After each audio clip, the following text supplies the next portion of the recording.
দেখুন, king can do no wrong, অর্থাৎ আমি আজকে বাংলার প্রেক্ষিতে বলতে পারি queen can do no wrong. তিনি সিপিআইকে প্র্যাকটিক্যালি আজকে লোকারণ্য একটি মিছিল এবং সভা থেকে এই গঙ্গা মাটির ওপরে থাকা কলকাতার মাটিতে দাঁড়িয়ে তিনি আজকে সিপিআইএমকে কার্যত মহাশূন্যে পাঠিয়ে দিয়ে মহানন্দে হাসছেন। তো মহাশূন্য থেকে শুভ্রাংশু শুক্ল যখন মাটিতে ফিরতে পেরেছেন, তখন আমি জানি না বিকাশ রঞ্জন ভট্টাচার্যরা আগামী দিনে ফিরতে পারবেন কি না, কিন্তু মহাশূন্য থেকে কিন্তু একটা জলদগম্ভীর প্রায় দৈববাণীর মতো 2019 থেকে বামেরা শূন্য সিপিআইএম শূন্য, এটা যেমন মনে হয় যে একটা কয়েনেজও কিন্তু বাংলা মিডিয়া খুঁজে পেয়েছিল এবং আমরা খুঁজে পেয়েছিলাম, আমাদেরও মনে আছে, সেটা হচ্ছে মারবো কম দৌড় করাবো বেশি। আজকে সেই দৌড় করানোর অধ্যায় একটা নতুন পালক যোগ হলো। অসীম গোপ, কর্তব্যরত আইসি, আমি নাম করলাম কারণ তিনি প্রকাশ্যেই চরটা মেরেছেন।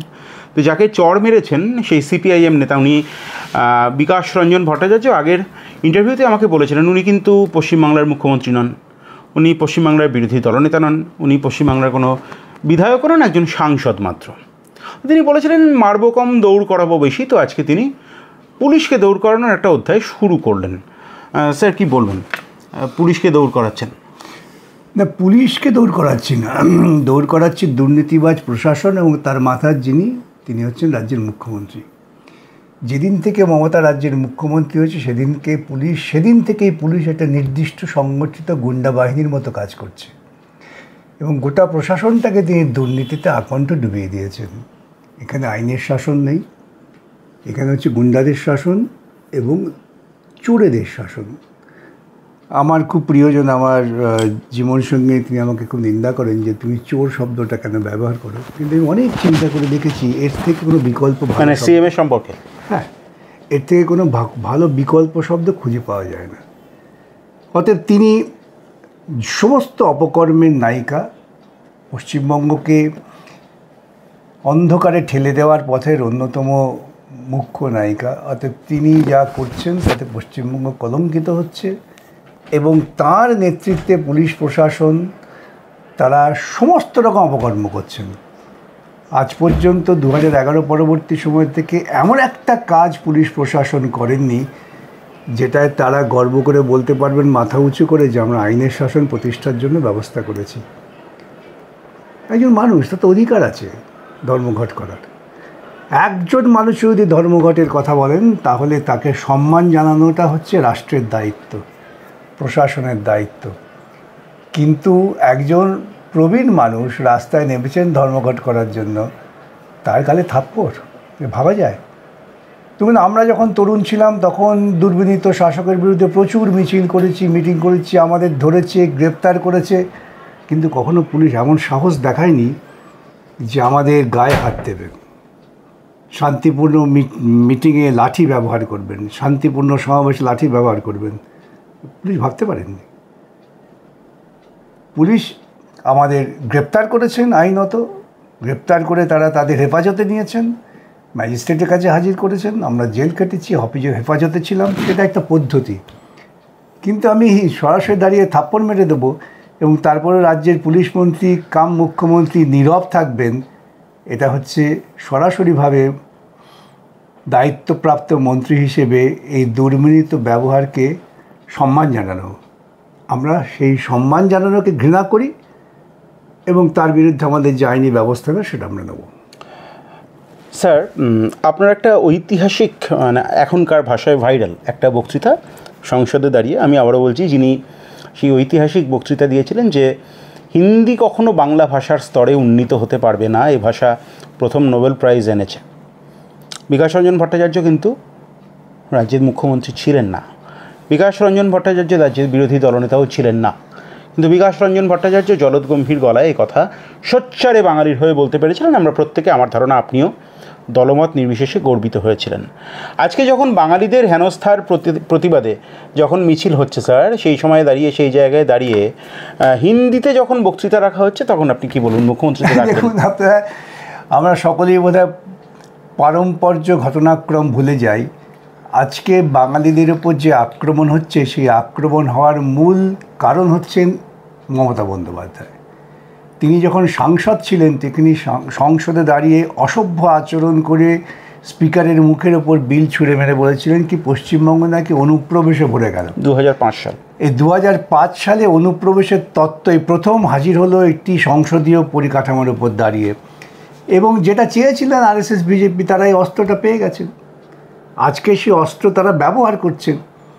যেখানে বাঙালি বাংলা ভাষায় কথা বলছেন তারা মমতার তত্ত্ব মেনে গ্রহণ করছেন যেটা অনুপ্রবেশকারী, এবং তাদের অপমানিত করছেন। সুতরাং আজকে আমি অপমানের মূল কারণ হয়ে রাস্তায় দাঁড়িয়ে নাটক করব, এটা নাটক ছাড়া আর কিচ্ছু না।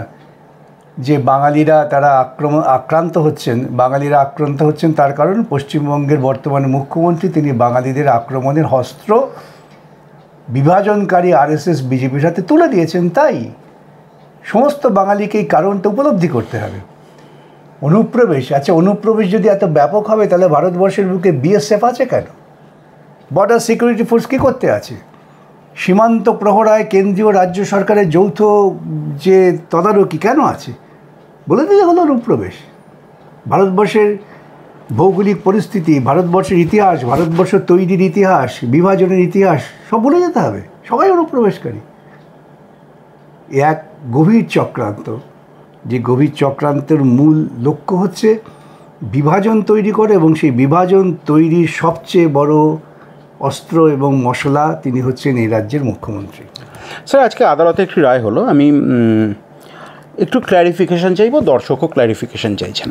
এই এপিসোড তারা যখন দেখবেন তারা জানতে চাইছেন যে আপনাদের যুক্তি ছিল যে পিটিশনারদের পক্ষ থেকে যে 2016 সালের যখন নিয়োগ প্রক্রিয়া নতুন করে হচ্ছে তখন 2016 সালের নিয়ম অনুযায়ী পরীক্ষা হোক, যেটা অন্তত যুক্তিসঙ্গতভাবে আমার অত্যন্ত গ্রহণীয় বলে মনে হয়েছিল যে দাবিকে। আজকে ডিভিশন বেঞ্চ সিঙ্গল বেঞ্চে সেই রায় বহাল রাখার পর আজকে ডিভিশন বেঞ্চে যখন রাজ্য গিয়েছিলেন তখন দেখতে পেলাম যে ডিভিশন বেঞ্চও সেটাই বললেন যে নতুন নিয়মে কিন্তু নতুন পরীক্ষা হবে, রাজ্য সরকারের এখতিয়ার রয়েছে। বিকাশ রঞ্জন ভট্টাচার্য কীভাবে দেখছেন? দেখুন, আমার সওয়াল খুব স্পষ্ট ছিল যে এটা নতুন হওয়ার কোনো সুযোগ নেই। 2016-র সমস্ত প্রক্রিয়া দুর্নীতির জন্য বাতিল হয়েছিল এবং সুপ্রিম কোর্ট বলেছিলেন যে সেটাকে আবার করতে হবে। আবার করতে হবে মানে সেই নিয়োগ প্রক্রিয়াকেই আবার করতে হবে, অতএব নতুন করে করার সুযোগ নেই। যাই হোক, ডিভিশন বেঞ্চ একটা রায় দিয়েছেন, তাকে আমাদের সম্মান জানাতেই হবে। তবে আমার নিজের মনে হয় একজন সামাজিক কর্মী হিসেবে ডিভিশন বেঞ্চের এই রায়ের ফলে দুর্নীতিগ্রস্তরা আপাতত একটু স্বস্তি পেলেন এবং তারা আপাতত উল্লাস প্রকাশ করবেন, এ নিয়ে কোনো সন্দেহ নেই। এটা কেন বলছেন স্যার?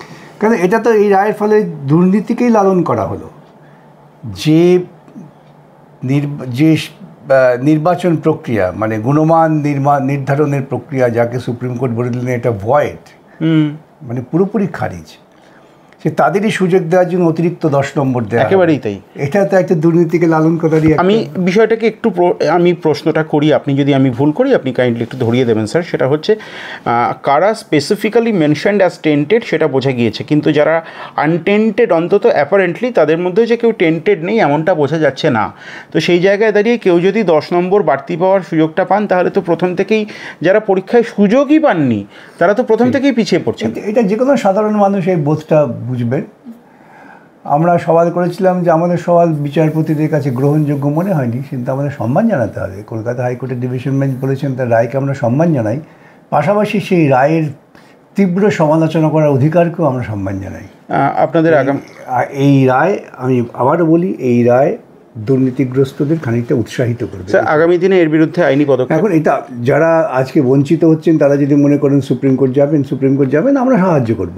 আমরা আইনজীবীরা তো মামলা করি না, আমরা সওয়াল করি। একদমই তাই। তবে আমাকে আজকে রায় আমি শুনিনি, রায় শোনার পর আমাকে বেশ কয়েকজন এসে বলেছেন যে আমরা সুপ্রিম কোর্টে যাবো। নিশ্চয়ই যাবেন, যাওয়া উচিত। তো ন্যায় প্রতিষ্ঠার জন্য লড়াই, বাঙালি জাতি একজন হলেও ন্যায় প্রতিষ্ঠার জন্য লড়াই করবে। আমি যার ফলে বারে এই প্রসঙ্গত বিদ্যাসাগরের কথা বলি, রামমোহনের কথা বলি, রবীন্দ্রনাথের কথা বলি, নেতাজি সুভাষচন্দ্র বসুর কথা বলি, একক কণ্ঠ। স্যার অনেকে আপনার কথা বলছেন যে আপনি একা ঘোল খাইয়ে দিচ্ছিলেন রাজ্য সরকারকে বারবার করে, যে এই অশ্বমেধের ঘোড়া থেমে গেল। এখানে কি কোথাও গিয়ে একটা নোশন এরকম তৈরি হতে পারে, মানে মানুষ কি উল্লসিত হতে পারে, অথবা রাজ্য সরকারের একটা মাথা ব্যথার কারণ কি হতে পারে? আমি ঘুরিয়ে জিজ্ঞেস করতে চাই, কারণ আপনি বারবার করেই বলেছেন যে রাজ্য সরকারের স্থায়ী নিয়োগ করার কোনো সদিচ্ছা নেই। সেই জায়গায় দাঁড়িয়ে রাজ্য সরকারকে যদি এই রায়ের ফলে স্থায়ী নিয়োগ করতে হয়, সেটা থেকে রাজ্য সরকারের বিড়ম্বনা বেড়ে গেল। না, আজ করবেন না, আপনি লিখে রাখুন না। আচ্ছা, রাজ্য সরকার স্থায়ী নিয়োগ করতে পারবে, টাকা কোথায়? না, টাকা না থাকলে তো পুজোর ম্যাডাম পাতা শুরু হয়ে গেছে, সেখানে তো টাকা দিতে হবে। সেখানে টাকা দেবেন, স্কুলের জন্য, শিক্ষক নিয়োগের জন্য টাকা দেবেন না? টাকা নেই। টাকা থাকলে তো সরকারি কর্মচারীদের ন্যায্য প্রাপ্য দিয়েই দিতে পারতেন। এদের মানসিকতায় কোনো স্থায়ী নিয়োগের ইচ্ছা নেই। আজকে মমতা বন্দ্যোপাধ্যায়, অভিষেক বন্দ্যোপাধ্যায় পাশাপাশি মিছিলে হেঁটেছেন, এটা নিয়ে প্রচুর মেইন স্ট্রিম মিডিয়ায় দেখলাম যে এখানে একটা প্রচুর কভারেজ হচ্ছে, কিন্তু হঠাৎ করে পিসি ভাইপো হিসেবে তো ইভিনিং ওয়াক করতে বেরোননি, মানে একটা দলের তিনি চেয়ারপারসন এবং ইনি জেনারেল সেক্রেটারি, তারা দুজন পাশাপাশি হেঁটেছেন, এটা এত বড় খবর হচ্ছে কেন? মেইন স্ট্রিম মিডিয়া কাদের স্বার্থ পোষণ করেন? পুঁজিপতিদের। মেইন স্ট্রিম মিডিয়া যখন কোনো ঘটনার উপর গুরুত্ব দেবেন, তখন আপনারা বুঝবেন যে মানুষের গতিপথটা ভিন্ন দিকে। সেই গতিপথটাকে ঘুরিয়ে দেওয়ার প্রচেষ্টায় মেইন স্ট্রিম মিডিয়ার এত উন্মাদনা। তারা দেখাতে চাইছেন যে পশ্চিমবঙ্গের বুকে পারিবারিক উত্তরাধিকার সূত্রে নেতৃত্বের ধারাবাহিকতা বজায় আছে। এই হচ্ছে তাদের ইচ্ছা, আকাঙ্ক্ষা, আর কিছুই না। পশ্চিমবঙ্গের বুকে, আমি আবারও বলি, পশ্চিমবঙ্গের এত অবমাননা কোনো রাজ্যের মুখ্যমন্ত্রী, কোনো সময়ের মুখ্যমন্ত্রী করতে পারেননি যা এই রাজ্যের বর্তমান মুখ্যমন্ত্রী করেছেন। তো তাকে তো তোল্লা দিয়েছেন মেইন স্ট্রিম মিডিয়া, এখনও দিচ্ছেন কৌশল করে বিভিন্নভাবে। কিন্তু আজকে তো মুখ্যমন্ত্রী পরিষ্কার বললেন যে আমি আহত বাঘিনী। আমি একটু আপনার রিয়াকশান নিতে চাইবো, কারণ প্রয়াত অনিল বিশ্বাসের একটা মন্তব্য আমার খুব মনে পড়ছে, আমরা বন্যপ্রাণী সংরক্ষণ করি। বিকাশ রঞ্জন ভট্টাচার্য কি সেরকম মনে রাখার মতো কোনো কয়েনেজ তৈরি করবে? আমি বলি, আমরা মানুষ তো, আমরা প্রাণী জগৎ থেকে উত্তীর্ণ হতে হতে আমরা প্রাণী জগতের সর্বোচ্চ পর্যায়ে আছি। আমি এটা পার্লামেন্টে বলেছিলাম, আমরা হচ্ছে র্যাশনাল অ্যানিমাল। যাদের র্যাশনালিটি নেই, যুক্তিবোধ নেই, তর্কবোধ নেই, তারা নেমে যায় প্রাণীর পর্যায়ে, চতুষ্পদ প্রাণী। এবং এ রাজ্যের সকলেই যখন চতুষ্পদ প্রাণীর সঙ্গে তাদের তুলনামূলক আলোচনা করেন, তাহলে বুঝতে হবে তাদের উত্তরণ হয়নি, তাদের অবতরণ হয়েছে। স্যার, আপনাদের বিরুদ্ধে একটা অংশ আজকে সমালোচনায় মুখর হয়েছে যে আপনারা আজকে বাংলাভাষীদের জন্য চোখের জল ফেলছেন, কিন্তু আপনারা এই উর্দুকে রাজ্য ভাষার সম্মান দিয়ে সেখানে WBCS পরীক্ষা উর্দুতে করার জন্য আপনারা মুখর হয়েছিলেন, কি বলবেন? আমরা বলি সবাই, আমাদের বক্তব্যটা কি, মাতৃভাষাকে সম্মান দিতে হবে। প্রত্যেক মানুষের শিক্ষার প্রাথমিক পাঠ হচ্ছে তার মাতৃভাষা। মাতৃভাষা যার অধিগত হয়নি, সে কোনো ভাষাই শিখতে পারে না। এটা ভাষা বিজ্ঞানীরা বলেছেন। আমি কে হরিদাস পাল, আমার কি মন্তব্য আছে? আমার তো তাদের থেকে শেখা। তাহলে যার মাতৃভাষা উর্দু, সে বঞ্চিত হবে কেন? আমার মাতৃভাষা বাংলা হতে পারে, তার মানে যদি ওর মাতৃভাষা হিন্দি হয়, আমি তাকে ঘৃণা করবো কেন? আমি চাইব সমস্ত মাতৃভাষায় বিকশিত হোক, শত ফুল বিকশিত। Sir, Indian national developmental inclusive alliances, তিনি আজকে মুখ্যমন্ত্রী বললেন যে 2029-এর উনি একদম, মানে 2029 পর্যন্ত দেখতে পাচ্ছেন না, 26-এ জিতবেন তো একদম নিশ্চিত, 2029-এ ইন্ডিয়া জোট সরকারে আসবে। খুব ভালো কথা, আসতেই পারেন। আমার প্রশ্ন হচ্ছে, ইন্ডিয়া জোটে কি আপনারা আছেন, নাকি মুখ্যমন্ত্রী আছেন, নাকি দুজনেই আছেন? কারণ 9ই জুলাই যখন ধর্মঘট হলো, যখন আপনারা বিভিন্ন জায়গায় আক্রান্ত হচ্ছেন, তখন পাটনায় রাহুল গান্ধী, ডি রাজা সহ এম এ বেবি সহ বামপন্থী নেতারা এবং কংগ্রেস নেতারা যখন একসঙ্গে হাত ধরে ধর্মঘট করছেন, তখন এই রাজ্যে মুখ্যমন্ত্রী ধর্মঘট ভাঙছেন। আচ্ছা, আমি একটা উদাহরণ সবসময় দিই। ম্যারাথন দৌড় দেখেছেন? ম্যারাথন দৌড়ে প্রথমে অনেক লোক থাকে, আস্তে আস্তে 1জন 2জন 3জন করে হাঁপিয়ে হাঁপিয়ে পালিয়ে যায়। রাজনীতিটা আমাদের একটা সমাজ পরিবর্তনের লড়াই, এটা ম্যারাথন দৌড়। এতে কে কোথায় কখন ছিটকে পড়ে যাবে না, তার কোনো হিসেব নেই। এরা কারা? এদের অস্তিত্ব কিসের? এদের অস্তিত্ব হচ্ছে তো অন্ধ কমিউনিস্ট বিরোধিতা। এদের নিজস্ব কোনো গঠনমূলক পরিকল্পনা আছে? এদের পাল্টা কোনো রাজনৈতিক তত্ত্ব আছে বা বক্তব্য আছে? RSSের বক্তব্যকেই তারা ফলে ফুলে পল্লবিত করে এখানে হাজির করছেন।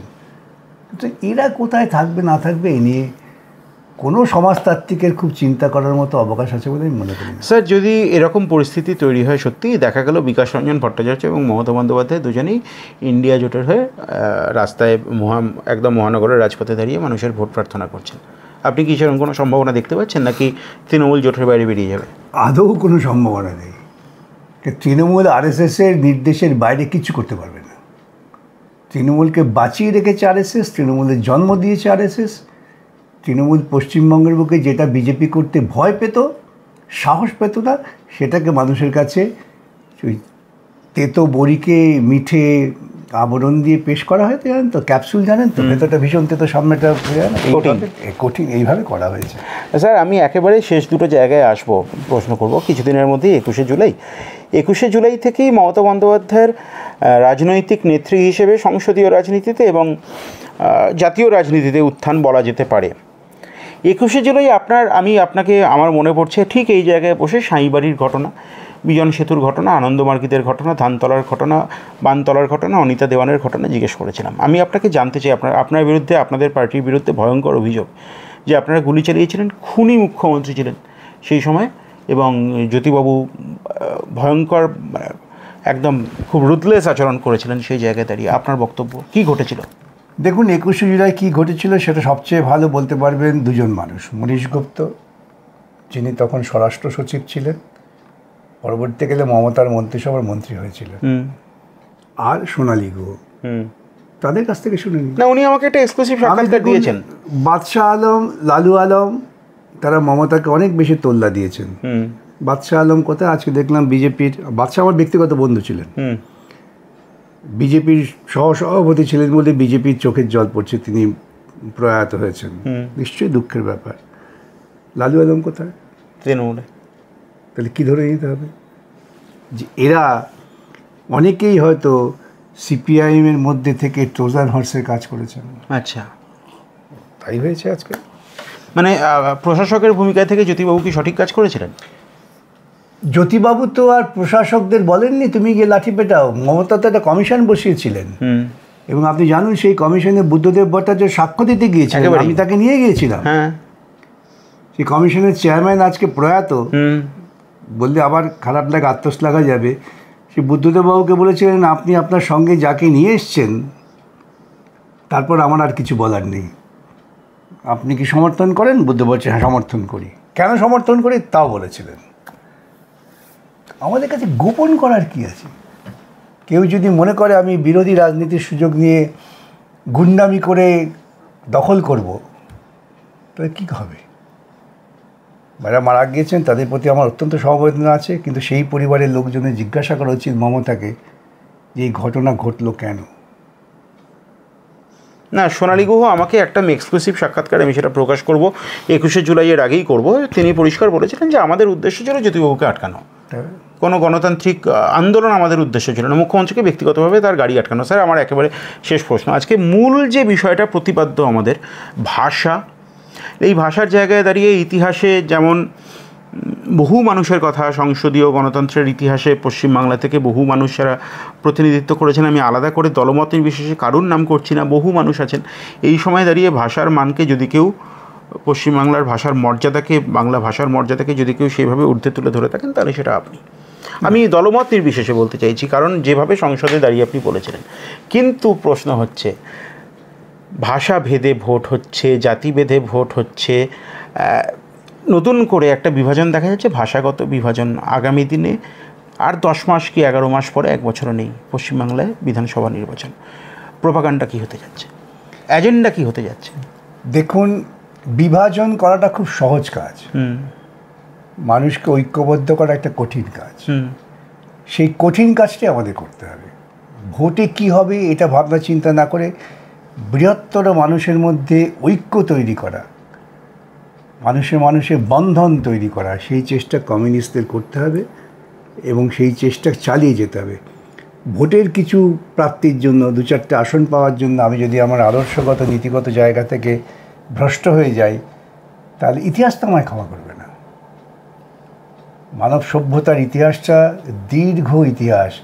সেক্ষেত্রে সবসময় দেখা গেছে মানব সভ্যতার অগ্রগতির ক্ষেত্রে যারা মানুষে মানুষে ঐক্য, মানুষের শান্তির জন্য চেষ্টা করেছেন, তারাই পৃথিবীর কাছে গ্রহণযোগ্য হয়েছেন।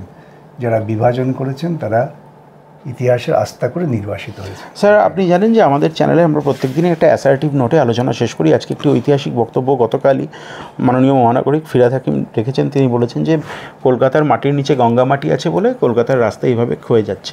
আমি আপনাকে একদম সরাসরি জিজ্ঞেস করে এই এপিসোড শেষ করব যে এই কথার কতটা গ্রহণযোগ্য। আজকে কলকাতাকে এই রাস্তাঘাটের এই যে বেহাল অবস্থা, কয়েকদিনের বৃষ্টি থেকে অবশ্যই বেশি বৃষ্টি হচ্ছে, কি করণীয় হলে নাগরিকরা সুরাহা পেতেন?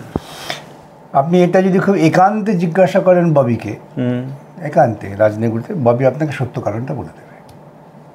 সেটা কি? সেটা ববির কাছ থেকে শুনে নেবে। আচ্ছা, অনেক ধন্যবাদ। আমরা এতক্ষণ কথা বললাম।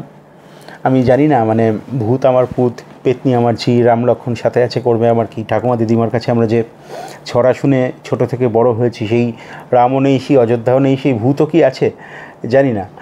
তবে বাংলা ভাষার মর্যাদা রক্ষার্থে আমরা কিন্তু অতীতেও রক্ত দিয়েছি এবং শেষ পর্যন্ত রক্ত দেবো। যদি কেউ মনে করেন যে বাংলা ভাষাকে একটুও ছোটো করবেন বা যে কোনো মাতৃভাষাকে ছোটো করবেন, আমাদের লড়াই কিন্তু অবশ্যই জারি থাকবে। এবং আপনার চোখ থাক কবির সৌরভের ইউটিউব চ্যানেলে।